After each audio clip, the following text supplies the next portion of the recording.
आज की कहानी शंकर की सेहत का रहस्य। बहुत समय पहले की बात है, किसी गांव में शंकर नाम का एक वृद्ध व्यक्ति रहता था। उसकी उम्र 80 साल से भी ऊपर थी, पर वो 40 साल के व्यक्ति से भी स्वस्थ लगता था। लोग बार बार उससे उसकी सेहत का रहस्य जानना चाहते, पर वो कभी कुछ नहीं बोलता था। एक दिन राजा को भी उसके बारे में पता चला और वो भी उसकी सेहत का रहस्य जानने के लिए उत्सुक हो गए। राजा ने अपने गुप्तचरों से शंकर पर नजर रखने को कहा। गुप्तचर भेष बदलकर उस पर नजर रखने लगे। अगले दिन उन्होंने देखा कि शंकर भोर में उठकर कहीं जा रहा है। वे भी उसके पीछे लग गए। शंकर तेजी से चलता चला जा रहा था। मीलों चलने के बाद वो एक पहाड़ी पर चढ़ने लगा और अचानक ही गुप्तचरों की नजरों से गायब हो गया। गुप्तचर वहीं रुक उसका इंतजार करने लगे। कुछ देर बाद वो लौटा। उसने मुट्ठी में कुछ छोटे छोटे फल पकड़ रखे थे और उन्हें खाता हुआ चला जा रहा था।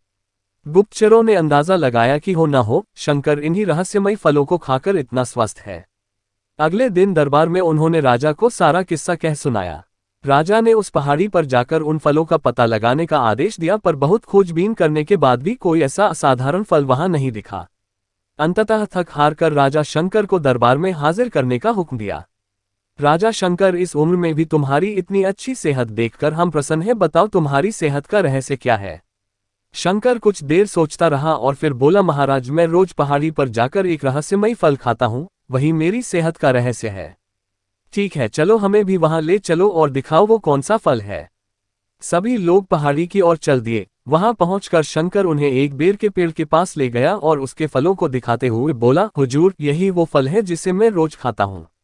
राजा क्रोधित होते हुए बोले, तुम हमें मूर्ख समझते हो? ये फल हर रोज हजारों लोग खाते हैं, पर सभी तुम्हारी तरह सेहतमंद क्यों नहीं है? शंकर विनम्रता से बोला, महाराज, हर रोज हजारों लोग जो फल खाते हैं वो बेर का फल होता है, पर मैं जो फल खाता हूँ वो सिर्फ बेर का फल नहीं होता, वो मेरी मेहनत का फल होता है।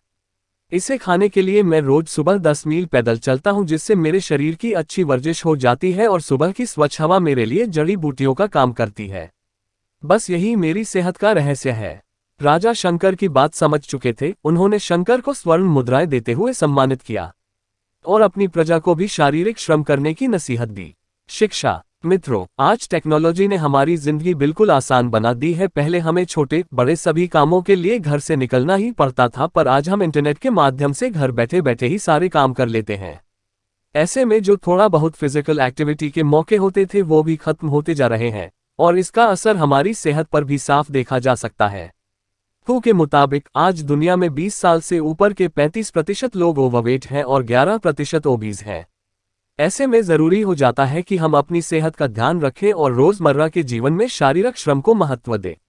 सदैव प्रसन्न रहिए। जो प्राप्त है पर्याप्त है। ये कहानी आपको अच्छी लगी तो चैनल को सब्सक्राइब करें। ईश्वर ऐसी ही ज्ञानवर्धक कहानियां आती रहती है और वीडियो को लाइक करें। ओम शांति। ओम शांति।